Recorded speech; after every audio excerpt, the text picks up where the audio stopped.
Austin asks, Noel Dad for life, who's more likely to win their conference this year, Alabama or Florida State? Florida State. Yeah, correct. Yep. Let's go back to that other question then from Garrett. And that was, by what game will we say, okay, this is who this team is and we know what to expect? Is it Virginia or is it going to be Miami for you, Corey? I think it's that combo. It's that 8-day stretch, because by that point you're 5 games into the season. You've seen them on the road. You've seen them in 2 big primetime home games, and we'll know exactly what this team is. Miami's probably the right answer, but it is the right answer. That's when we'll know for sure what this team, what it is, and maybe how much room there is still to get better. I'll go with Virginia. I think Virginia is a adequate enough team that if you go out there and dominate them and you win that game comfortably, yeah, you're not going to lose more than 2 games the rest of the way. And then you're going to probably find yourself in Charlotte.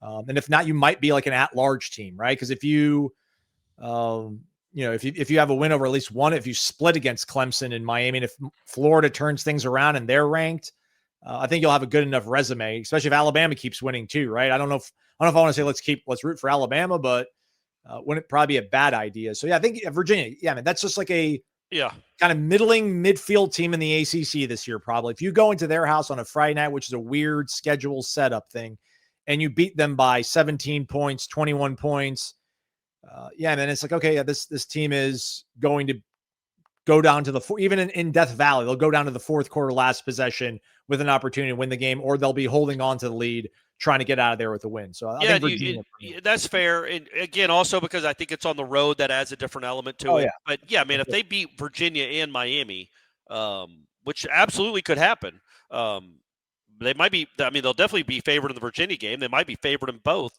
If that happens, if they're 5-0 after Miami with 2 wins over 2 top 10 teams, well, yeah, man, then it shouldn't be national championship or bust, because again, it's really hard to win those things, but it absolutely should be playoffs or bust, and you'll be in prime position where you can afford to slip up at Clemson. It wouldn't matter to you at all, honestly. If you have wins against Miami and Alabama and you lose at Clemson, you're fine. Yeah. You could lose a game or 2 and still have enough built up equity that you're going to be in the playoff as long as you don't fall off a cliff. But also, if you beat Miami and you're 2-0 in the ACC, you've got Wake at home, you've got Stanford, you've got Virginia Tech at home, who doesn't look good. It feels like you've got some almost automatic dubs coming, and that way you're really looking at almost like a 2 or 3 game season at that point. Problem is, though, we pulled it up like a month ago or so, I think, Corey. I don't think historically there's been a lot of 2 conference loss teams, especially now that we've gone without divisions, that have made it to Charlotte. So I don't want to say you have a get out of jail free card against Clemson, but let's be honest, man. I know they've been looking shaky, but we'll see how they look. That's a tough game, man. Yeah, man. November and that place. Yes, right. They're going to be good. They got players.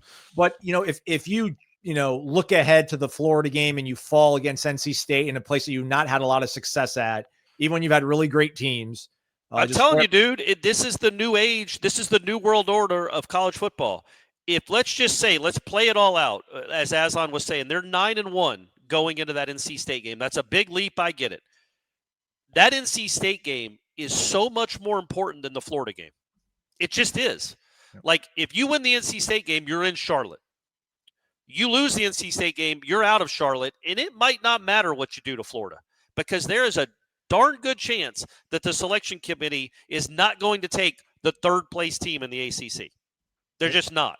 But they will take the 2nd place team because they showed us they would do it last year. So you could lose to Florida, you still have a chance. You're in the playoffs still. Now you're going to have to win the championship game, the ACC championship game, to get there. But that might be the case either way. And I just think getting to Charlotte is paramount, to the point, Aslan, where I know this is blasphemy. I don't like saying it. I don't even like thinking it. But if you got guys banged up, you sit them against Florida. No. The game does not matter. Knowing that you have to win the conference championship to get to the playoff, and the playoffs in Europe, the playoffs for Florida State would start that next week. That Charlotte game is a playoff game. You win and you keep playing because you won the conference. You lose and you're done. That's more important than the Florida game. That's what all this change in college football has wrought, is that the NC State game and then the ACC championship game.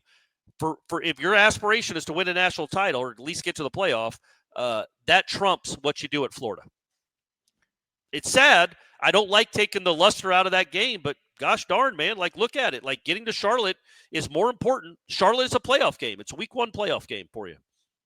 All right, so COVID, they went away with division. So we've only had 3 years of data on this, but in those 3 years, the teams that made it to the championship game had 1 or less losses in conference. So yeah, again, just to kind of underscore your point there, Corey, where you could feel great, right? Like you could feel really good after you beat Miami and then you take out Pitt, then you beat Stanford, you had a week off, and you take care of business with Wake Forest.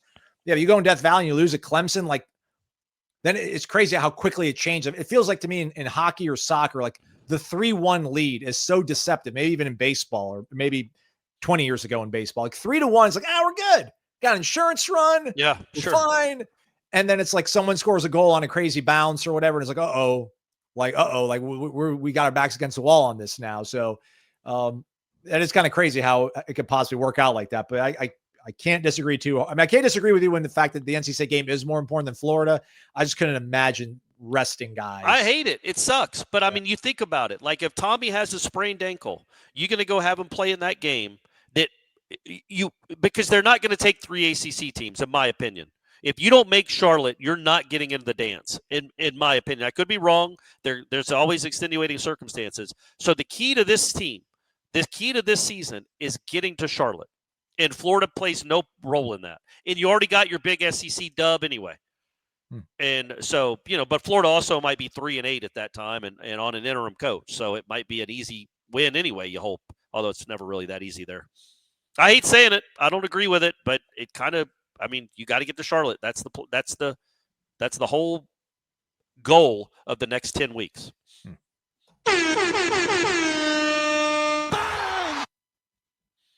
Corey Bates in the house.